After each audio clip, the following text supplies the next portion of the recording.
여러분은 지금 마이 FM 91.3MHz 서대문 공동체 라디오의 서대문 역사기행 듣고 계십니다. 야, 듣고 있으면 나레이션 나올 때 이게 뭔가 콘서트다 이럴 때 지그시 누군가 관중을 보면서 이거를 나레이션 쏘면 사랑에 빠지지 않을 수 없겠다. 그러니까 이런 생각이 드는. 참 어떻게 해야 멋있게 되는지를 너무 잘 아는 사람 같아요. 네, 듣고 왔고요. 저 이제 오늘의 서역기행은 지난 시간에 이어서 유진상가 이야기를 하려고 합니다. 네. 유진상가 이제 건축이 어떻게 됐었나 여기까지 얘기했었고요. 그렇죠.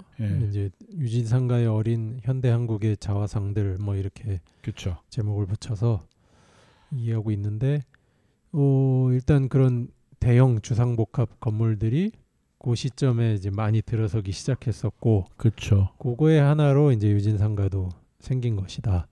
이제 어떻게 보면 교통의 요지라고 할 수 있는 서울의 주요 부심 한 군데를 찍어서 그렇게 생긴 것이었고, 이제 지난 시간에도 잠깐 말씀드렸지만은 이제 홍제유연이 이렇게 뚫리면서 이 군사적 목적으로서 유진상가가 어떤 건물이었는가에 대한 이야기가 많이 됐어요. 그렇죠. 많은 분들이 아마 그 이야기들을 접하셨을 거라고 생각이 됩니다만, 그래도 그 중요한 소재이니까 말씀을 드려야 되겠죠. 이게 어디 사실 정확히 막 문서로 나와 있고 이런 건 아니에요. 그러니까 그냥 그냥 그 얘기를 해요. 그렇게. 근데 정말 많은 분들이 그렇게 이야기를 하고 진짜 그렇겠다 싶습니다. 그리고 이제 당시의 시대적 상황까지 알고 나면 더더욱 그렇죠. 그러니까 1968년에 121 사태라고 그렇죠. 하는 그게 있었고, 그러니까 거의 서울 바로 청와대 뒤까지 왔고 북에서, 그리고 이제 그 다음에 그해 10월에 또 저희 어릴 때는 그 이승복 어린이 이야기로 잘 알려진 울진 삼척, 그것도 이제 옛날 무장공비 침투 사건 이렇게 그렇죠. 말했죠. 그러니까 이제 그런 60년대 말에 그런 일들이 있고 하다 보니까, 그때 서울은 이제 그 121 사태가 있고 나서 그 북악산 스카이웨이 이걸 다 차단하잖아요. 그렇죠. 이게 풀리기까지 거의 몇 년이니까 50년 넘게 걸린 것 같은데요. 그렇죠. 그렇죠. 40년. 아무튼 그러니까 68년 그 일 있고 나서 차단되고, 그리고 그 지금의 그 평창동의 그 큰 집들 많은 거기도 그 이후에 일부러 그렇게 고급 주택 단지로 개발한 거라는 거예요. 왜요? 그 사람이 와서 살고 있어야 그런 일을 이제 감시할 수 있으니까. 감시가 어쨌든 이게 되는 거니까. 그러니까 그 홍제동 그 자리라는 게 그 직진하면 독립문으로 해서 그렇죠. 그렇죠. 바로 그 경복궁 앞 광화문으로 바로 연결되고, 거기서 이제 좌회전해서 세검정 쪽으로 넘어가면 그쪽으로 해서도 또 바로 그 청와대 뒤로 들어갈 수 있는 길이 나오고, 그러다 보니까 어디에 다 이런 목적으로 유진상가를 이런 용도까지 겸해서 같이 짓는다 이렇게 명시된 내용은 없지만 상당히 개연성 있는 그 내용이 된 거죠. 그래서 그 1층에 있는 그 굉장히 높고 넓은 필로티, 그게 이제 전차 기지 역할을 할 수 있다, 유사시. 그렇죠. 그게 있고, 필요하면 그걸 무너뜨려서 길을 막는다. 그러니까. 근데 그 이야기들은 서울에 있는 아파트들 대다수는 무너뜨린다라는 얘기를 엄청나게 했었죠. 실제로 그 구파발 혹은 그보다 더 외곽에서 서울로 들어오는 길에는 항상 그 검문소도 검문소지만 이렇게 그 필요하면 그 이제 무너뜨려갖고 차선을 아예 막아버릴 수 있는, 그걸 뭐라 그러는지 모르겠는데, 아무튼 어릴 때는 그런 걸 많이 봤던 기억이, 지금은 많이 없어졌던 것 같은데, 실제로 그런 용도로 그 구조물들을 세워놓고 했었으니까. 그렇죠. 이 길목이야말로 더할 나위 없이 그런 걸 해야만 하는. 근데 이제 모든 아파트 갈 때마다 옛날 아파트 많이 없을 때 어렸을 때 생각하면은 모든 아파트를 다 무너뜨린다고 그래서 지금 생각하면은 뭔 신림동 거기에 있는 아파트를 왜 무너뜨려? 그렇죠. 금호 아파트 같은 거는 무너뜨릴 이유가 없죠. 그러니까요. 산 위에 있는데. 그래서 아무튼 뭐 크게는 그 두 가지입니다. 필로티를 활용한 전차 기지를 쓸 수 있고 주차장 일종의. 예, 지금은 이제 요 홍은동 저 녹번동 방면으로는 이제 주차장으로 쓰고 있고 인왕시장 방면으로는 상가 과일 가게들이 거기 많죠. 거기 이제 그거 하나랑 무너뜨리는 거.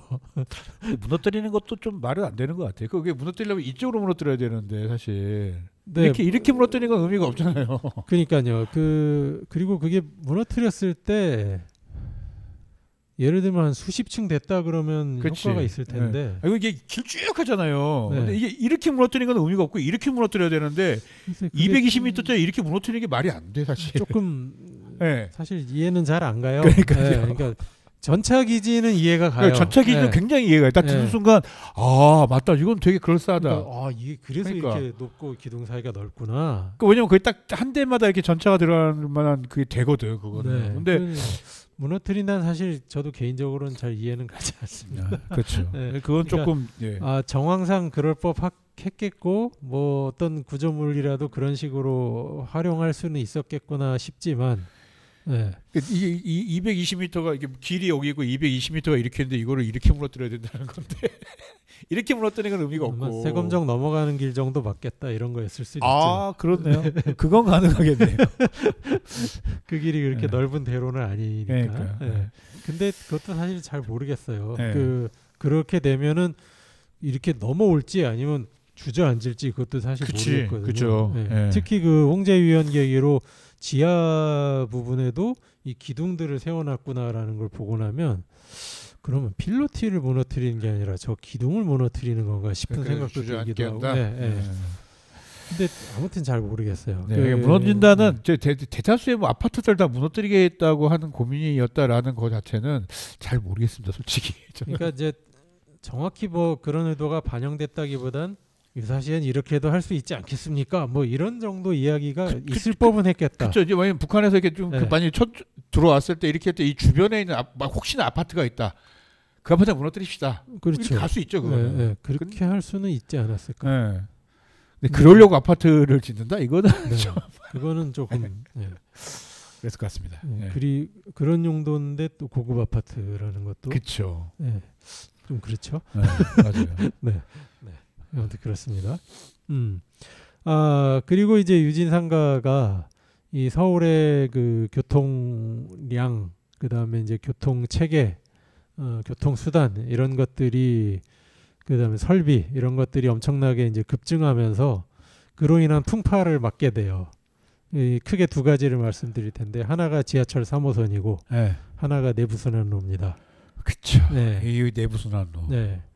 일단 시간 순서상 지하철 3호선이 이제 1985년 개통이 되는데 3, 4호선 같이 개통돼요.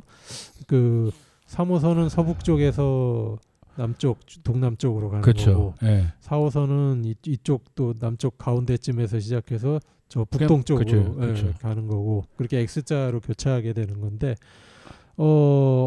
이게 그 당시 이제 그 86년 초에 어느 신문에서 자, 지하철 3, 4호선이 개통된 지 이제 몇 달이 지났는데 그로 인한 서울의 이 상권 변화는 어떻게 됐는지 한번 살펴보자. 아주 기사를 쓴 게 있어요. 근데 이게 지금도 전국이 고속철로 연결이 되면서 사실 지방이 더 활성화되는 처음에 구실은 그런데 그렇지 않게 되는 거죠. 거꾸로 사실은. 되잖아요. 그쵸. 그러니까 언제든 거기서 서울로 빠르게 올 수 있다 보니까 서울로 이게 굉장히 심해지는. 특히 원래 평창을 하면서 가장 큰 SOC를 선물을 준 게 KTX였는데 KTX 타고 강릉을 갑니다. 예를 들면 강릉을 갔어요. 누가 거기서 잠을 잡니까? 그냥 하루 당일치기로 그냥 오지. 그러니까 숙박업소들이 옛날에는 기본적으로 강릉을 가려면 1박을 한다, 2박을 최소 1박을 한다. 이제 멀리 가는 거였으니까. 그런 고민하고 가는데 지금 심지어는 제가 알았던 어떤 사람은 출퇴근을 해요 거기서. 전기권을 끊어서. 충분히 그럴 수 있죠. 그러니까 이게 과연. 그러니까 지금 충청, 호남, 저기 영남 어느 지역에서도 그게 이제 거의 가능해지는 상황이 되다 보니까. 그러니까 예를 들면 그쪽으로 큰 기관이나 직장 같은 걸 이전을 해도 이사를 안 가죠. 그렇죠. 출퇴근이 가능하니까. 그냥 왔다 갔다 하거나 아니면은 며칠 지내다 오지 뭐 이렇게 되거나 그런 문제가 생기는데 이때도 그게 사실 그 뭐 여기 서대문 홍제동 정도면은 이제 도심지랑 가까운 동네였긴 했지만 이 이제 더 넘어가서 은평구 뭐 불광동이다 연신내다 구파발이다 이러면 사실 그 광화문 종로까지 멀거든요. 예전의 그 감각으로는 엄청 먼 동네입니다. 굉장히 멉니다. 버스 타고 한 1시간 이상 막 가야 되고 그런데 지하철이 제가 어릴 때 타고 다니면서 재보니까 구파발에서 한 경복궁까지 30분도 안 걸려요. 20 몇 분인가 아마 걸릴 거예요. 그렇죠. 그러니까 이제 이렇게 되는 게 어떤 변화를 일으키느냐. 그래서 도심 변두리 구분이 오히려 사라지면서 도심 상권 매출만 크게 증가하더라. 그러니까 왜 그 을지로 이런데 옛날 백화점들 막 모여 있는데 이제 뭐 구파발에서 오고 상계동에서 오고 어디죠 사당동에서 오고 아무 데서도 쉽게 올 수가 있는 거예요. 그죠. 바글바글한 거지 이제 도심만. 그렇고 도심 백화점이나 도심에 있는 대규모 시장은 막 이제 훨씬 손님이 많아졌다고 하는데 남대문 시장이나 뭐 그 당시에 뭐 이런 데는 이제 장사가 엄청 잘 됐던 거예요. 그런데 도심과 외곽의 중간에 위치했던 오히려 우리 홍제역이나 이런 데 그렇죠. 부도심 시장이나 상가들이 큰 타격을 받는다. 그게 기사의 주된 내용이고 여기까지 올까 봐야 그냥 남대문 간다. 그렇죠. 거기에 이제 중요한 두 가지 사례로 등장한 게 공교롭게도 모두 다 서대문에 있던 하나는 신촌시장, 하나는 유진상가. 그 사례들이 거기서 대표적으로 등장해요. 상인들 인터뷰한 것도 등장하고 유진상가 상인들은 3호선이 개통되면 구파발이나 고양군에 있던 그 당시 이제 고양군이니까 고양에 있던 주민들까지 우리 여기 정도 와가지고 뭐 사갈 수 있지 않을까 이렇게 기대했다는 거예요. 그렇지 않죠. 오리지널리티를 가게 되죠. 근데 현실은 그게 아니었다라는 거고. 어느 매장은 그 유진상가 그 상인 인터뷰 한 내용이 실리는데 어느 매장은 그 지하철 개통 후에 손님이 4분의 1이 줄었다. 그러니까 한 25% 뭐 많이 잡아 한 30%까지라고 본다면 사실 큰 타격이 된 거죠. 그렇죠. 엄청 큰 타격. 그래서 이제 저가 청소년기에 이제 80년대 말쯤에 이렇게 유진상가 앞이나 뭐 그 주변을 왔다 갔다 하다 보면 여기가 뭔가 이렇게 이렇게 근사한 느낌이라기보다는 그렇죠. 그냥 로컬이죠. 근데 어쨌든 근데 3호선 이전에는 여기가 로컬은 아니었다 오히려. 이제 이 중심에 굉장히 큰 시장으로. 그러니까 사실은 이쪽에 모래내 시장이나 유진상가 옆에 있던 인왕시장이 성업을 했던 것은 그러니까 여기 경기도 수색이나 그 이제 구파발 지나 뭐 원당이라든가 이런 혹은 저 삼송동 이런 데서든가 그런 데서 재배되는 것들이 와가지고 일로 가지고 와가지고 서울로 와서 팔 수 있는 거예요. 그리고 여기에 이제 주거지가 생겨나니까 도시 사람들 이제 소비자로 확보할 수 있는 그런 정도 이제 규모로 재미를 봤던 건데 이제 그게 타격을 입게 되는 현상이 벌어지게 돼요. 그렇군요. 그런 데다가 1990년대 초에 내부순환로 공사가 전 내부순환로 그때도 한번 방송에서 얘기했는데 내부순환로가 저희가 이야기했었죠. 생각보다 오래된 게 아닌 거구나 이게. 그래서 좀 날라갔죠 한쪽이요. 유진 유진상가 유진 맨션의 한쪽이. 건너편 이 통일로 쪽 건너편에서 보면 이제 A동과 B동이 있는데 A동이 인왕시장 쪽으로 있는 게 A동이고 B동이 지금 내부순환도로 지나가는 자리에 있던 게 B동인데 건물의 3층부터 5층을 날렸죠. 그렇군요. 정말 딱한 건물로 보면 정말 딱한 운명입니다. 그렇죠. 어떻게 하필 그러니까 그 천변에 지어놓은 게 독이 된 거죠 결국. 그렇죠. 천 위로 길이 지나가다 보니. 그러니까. 그 스카이라인을 어떻게 다르게 돌릴 수는 있지 않았을까 뭐 이런 생각도 들긴 합니다만. 아니요 거기만 이렇게 좀 더 높게 이렇게 못했을까? 그러게 말이에요. 이제 뭐가 아무튼 왜 날렸어야 했는지 좀 안타깝습니다. 근데 사실 근데 그 밑으로 들어가는 순간 거기 사는 사람들 햇빛 못 보는 것 그렇죠. 그러니까 그것도 큰 문제였을 거예요. 그러니까 두루두루 뭐 지나가는 그 경로이기도 하고 바로 옆으로 이제 그 도로가 지나가게 되니까 아마 그래서 이 세 개층이 날아갔고 그때 94가구에 이제 보상을 해주고 그거를 날렸다고 그래요. 그 후 이제 그 남은 A동의 2층 건물은 이제 공공 용도로 이제 지금까지 활용하고 있죠. 그렇죠. 거기가 지금 공유 캠퍼스가 거기 전체 명칭인가요? 뭐 잘 모르겠습니다. 그렇게 이해해야 되는지 뭐. 그러니까 뭐 거기에 뭐 창업하는 뭐 그런 창업 지원 센터, 예, 센터도 있고요. 50 플러스 센터. 예, 예.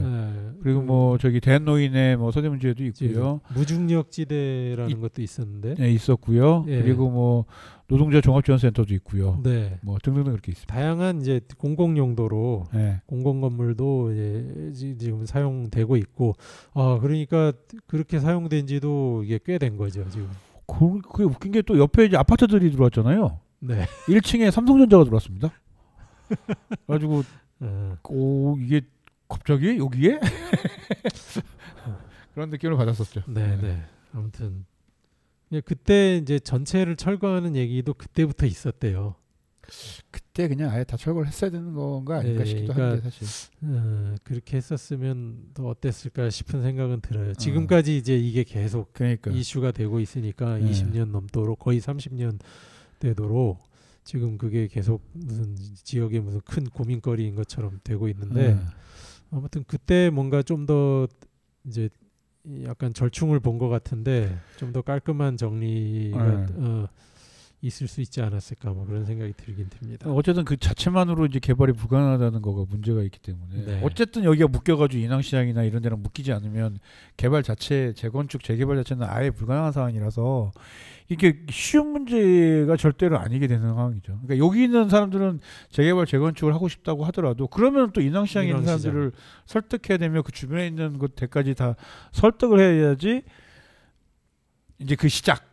그때부터 뭔가 한번 해볼까요? 이렇게 얘기해야 되는 거라서. 그러니까 이제 인왕시장 얘기로 자연스럽게 또 가게 되는데 인왕시장이 그 사실은 그 유진상가랑 건물이 있고 그 옆에 따로 있는 건데. 그렇죠. 근데 사실 그 큰 건물과 그 과일 가게들 옆으로 난 길만 아니면 그냥 이거 다 그냥 같이 있는 거 아닌가 싶을 그러니까. 정도로 한 대 얼려 있죠. 전 이제서야 이제 구분을 하기 시작한 거죠. 옛날에는 그 길이 구분이에요. 왜 따로 부르지? 과일 상가예요. 그 앞길이. 이게 원래는 1960년대에 그냥 홍제천변에 자연 발생적으로 생겼다 이렇게 이야기를 하는데 시장 개설 허가가요. 유진상가 왜 1970년에 지어졌다 그랬잖아요. 1970년 11월이에요. 그러니까 이게 태생부터 사실 유진상가하고 어떻게 보면 묶여 있는 거죠. 유진상가와 사실은 시기적으로는 굉장히 연결돼 있다. 그러네. 네. 그리고 지금은 그 위에 이렇게 그 지붕이 있습니다. 있고 이제 밑에 바닥도 뭐 좀 정비가 돼서 깔려 있는데 옛날에는 이게 없었어요. 그러니까 그냥 노천 시장이었던 노천 시장. 그리고 재밌는 게 거기도 주상복합 건물이 하나 있어요. 아 진짜요? 유진상가 바로 그 길 건너면 그 과일 가게 길 건너면 그 통일로 그 변에 원일 아파트라는 게 있는데 그것도 위는 또 아파트입니다. 그 1층과 지하인가는 상가고 그 1층을 그냥 1층 현관으로 들어가잖아요. 그럼 뒤로 시장으로 바로 나갈 수 있게 돼 있어요. 그러니까 이것도 아주 묘한 건물이죠. 이렇게 유행이 동네에 뭐 뭔가 있으면서 그거를 뭔가 이렇게 유진상가, 유진 아파트를 이렇게 만들어지면서 근처에 이제 시장이 생기고 그 시장이 생기는 김에 약간 좀 이렇게 자본이 좀 있는 사람은 그런 식으로 또 짓고 뭐. 네. 그리고 통로를 시장 쪽으로 내주고. 그러니까 이게 다 한데 묶여 있는 거예요. 그러네요. 이 덩어리들이. 그러니까 이게 간단한 문제는 아닙니다. 아무튼 이 서대문구가 또 그런 주상복합 건물이 하도 많아가지고 그 전에도 말씀드렸듯이 서서분 아파트도 그 중에 어느 통로가는 그 뒤에 그 맞아요. 골목 식당들이랑 또 연결돼 있어요. 맞아요. 보입니다. 이렇게 통로 이렇게 쑥 보고 있으면 거기 보입니다. 터널처럼 이렇게 뚫려 있어요. 그러니까 이게 뭔가 공생의 흔적일 수도 있고 그렇지. 참 재밌습니다. 서대문구에 이런 게 참 많은데 이런 것만 시리즈로 해도 몇 편 나올 수 있을 것 같아요. 아무튼 유진상가 인왕시장 이게 하나는 천 위에 하나는 천 옆에 공터에 그냥 이렇게 생겨가지고 자리 잡고 있는 어떻게 보면 서대문 터줏대감인 건데 이게 지금 21세기 들어서서 이게 한데 묶여가지고 이걸 어떻게 하지도 뭐 없애지도 또 어떻게 뭐 바꾸기지도 못하는 그런 상태로 이제 들어가 있는 거죠. 서대문의 재개발 이슈의 거의 상징 같은 그런 공간들이 되어버렸다. 네, 그러니까요. 네. 그러니까 이게 굳이 따지면은 그 유진상가하고 인왕시장 사이에 그 길 있잖아요. 네. 그 길도 물길이잖아요. 따지면 아닌가요? 그럴 거예요 아마. 그러겠죠. 그렇게 거의. 생각이. 그러니까 그게 모양이 물길처럼 생기긴 했어요. 네, 그러니까 천이 갈라져 나가는 거 길이거나 뭐 그랬을 가능성이 있죠. 맞습니다. 저도 약간 그런 것은 아닐까. 요거 아마 복개도로일 가능성이 높겠다 그런 생각이 들어요. 그러니까 덮으면 싹 그냥 덮으면서 그렇게 된 것 같은 느낌인데 어쨌든 지금 그래서 내내 구청장들의 공약이 여기 개발입니다. 뭐 민주당이건 국민이건 뭐 이건 가리지 않습니다. 근데 여기를 근데 어떻게 개발할 것인가는 숙제입니다. 사실 되게 2000년대 이제 계속 그 이슈가 있는 건데 2003년부터 보니까 홍제 균형 발전 촉진지구 이렇게 지정이 돼서 10년에는 조합도 설립됐었대요. 그런데 이제 거기가 또 고층이 들어서면 곧 대각선 뒤쪽에 보면 홍제 초등학교가 또 있어요. 맞아요. 거기 일조권 문제가 또 있었답니다. 그러네. 이거 쉬운 문제 아닙니다, 진짜. 네, 이거 간단치가 않습니다. 진짜 그러네. 여기 50층짜리 올리면 난리 나겠는데요, 그 동네. 50층짜리 정도면은 거의 뭐 일조권 지금 어마무시할 것 같은데. 네, 그 도로가 그만큼 넓은 저기는 아니기 때문에 특히 그 이제 그 통일로 말고 그 이제 세검정 쪽으로 가는 도로 그리고 그 앞에가 지금도 이 내부순환로에서 내려오는 차들 뭐 등등 해갖고 난리거든요. 지금도. 네. 지금도 거기는 갈 때마다 약간 한숨 난다 막 이러면서 가는데. 그러니까 아마 그 나들목도 또 좀 조치가 있어야 될 거고 거기 뭐가 들어서려면 그 나들목 바로 옆에 있는 홍제초등학교 아까 말씀드린 그 일조권 문제도 뭐 학교를 옮기든 뭐 해결을 봐야 될 거고. 대충 요 정도까지만 얘기 나와도 이제 뭐 작은 수준으로 끝낼 수는 없는. 벌써 이제 머릿속이 그러니까 이제 뭐 조단이 나오는 이제 뭐 이런. 그러니까 이게 거기 뭐 어떻게 털어서 고층 건물 코엑스 같은 거 지으면 된다 이렇게 간단히 말할 수 있는 문제가 아니죠. 근데 코엑스 정도를 짓기에는 너무 옆에의 상황이 그 왕복 16차선 도로라도 만들어 놓고 뭐 하든가. 그러니까 그리고 옆에의 사실 주거지잖아요. 따지고 보면은. 맞아요. 사방 다 주거지예요. 아니 그 인왕시장하고 그 유진상가만 뭐 약간 그런 것처럼 되는 나머지 다 주거지란 말이에요. 인왕시장 안쪽 다 주거지고요. 그러니까요. 그 유진상가 맞은편 그 아파트 있고 주거지고 그 대각선 맞은편도 아파트 주거지고 그 집 그 다 사방 다 주거지예요. 근데 뭐 거기다가 무슨 상업시설을 어떻게 지을 수 있을 것인지에서 저는 약간 좀 그래요. 솔직히. 근데 뭐 하신다고 하니까 뭐 열심히 하시라 말씀을 드리겠습니다만 저는 다른 방법을 고민하는 게 좀 더 맞지 않을까.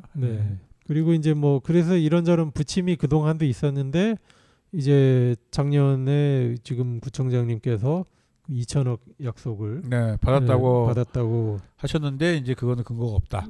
사실이 아닌 것으로 이렇게 되어 있고 무슨 뭐 사업을 한다고 하는데 그 사업이 정확히 뭔지 저는 잘 모르겠습니다. 보도자료를 봐서 좀 열심히 읽어봤는데 그 사업도 잘 무슨 사업인지는 모르겠어요. 그게 바로 그 사업이 70몇 %가 뭐 동의했다고 하는 사업인데 그 사업이 바로 뭐 역세권 뭐 무슨 이게 재개발로 바로 연결이 되는 사업인지도 잘 모르겠고요. 어찌 됐건 뭐 정리하자면 이게 지어진 자리가 하천 위이다 보니 이게 아무튼 대지가 없는 상태로 지금 그렇게 돼 있어서 어떤 그 보상이라던가 이런 거에 이제 또 좀 복잡한 해법이 필요하고, 그다음에 여러 이제 주변의 이런 정황상 뭐 도로망이라던가 주변 성격이라던가 그런 것상 그런 그 유진상과 인왕시장을 동시에 털어가지고 대규모의 어떤 건물 주상복합 혹은 상업시설 이런 것들을 만든다는 게 과연 이제 현실적으로 가능하며 또 타당한가에 대한 또 고민, 이런 것들이 지금 막 뒤섞여가지고 정확한 해법은 사실은 아직 아무도 모르고 있는 상태. 아파트 정도 지으면 뭐 몇 동 정도 나오면 네, 아파트 몇 동 정도는 지을 수 있겠죠. 어차피 주변에 대체로 아파트니까. 그러면 뭐 수익성이 뭐에 대한 고민을 분명히 얘기가 나올 거긴 한데 그 이상을 뭘 짓는 거 자체는 제가 볼 때는 거기 뭐 아파트 지어도 제가 볼 때는 거기 교통 감당이 어려울 거예요. 네. 그 문제를 해결이 안 되고 그냥 여기서 뭘 짓는다 이거는 제가 볼 때는 약간 공연불 외는 수준일 가능성이 높을 것 같습니다. 네, 그래서 뭐 한 50여 년 이렇게 터줏대감처럼 꽤 그래도 랜드마크처럼 서대문에 드문 랜드마크처럼 있던 공간인데 아무튼 뭐 그 공간 입장에서 봤을 때는 이렇게 애물단지 취급받는 게 좀 안타깝긴 하고 어쨌든 좋은 해법을 찾긴 찾아야 될 텐데 굉장히 난망이다. 그렇죠. 네. 이거를 뭘 정말 잘 해결. 근데 이게 뭐 구청의 구청장 한 명 뭐 요거 가지고는 어려울 것 같고 정말 뭐 서울시장 혹은 뭐 그 이상 뭐 국토부 여기까지 묶여서 정말 여기 한번 어떻게 한번 정리해 보자 뭐 이렇게 얘기가 나와야 그때서 좀 해결이 좀 되지 않을까라는 생각이 듭니다. 저는 고민이 필요할 것 같습니다. 조금 더 친환경적이고 조금 더 이렇게 교통이 복잡하지 않은 방식으로 해결이 됐으면 하는 바람은 개인적으로 가지고 있습니다. 네, 뭐 그건 저도 마찬가지입니다. 알겠습니다. 지금까지 그 우리가 얘기한 게 유진상가의 어린 한국 현대의 자화상 두 번째 시간이었고요. 마치는 거고요. 마치도록 하겠고요. 이제 끝나면서 들을 노래는 엘비스 프레슬리가 부른 노래 아까 소개했던 솔레미오를 번안했던 It's Now or Never 지금이 아니면 절대로 없다 뭐 이런 거네요. 뭐 그런 노래 들으시면서 저희는 마무리 짓도록 하겠습니다. 지금까지 서대문 역사기행의 황우환이었고요. 박정수였습니다. 감사합니다.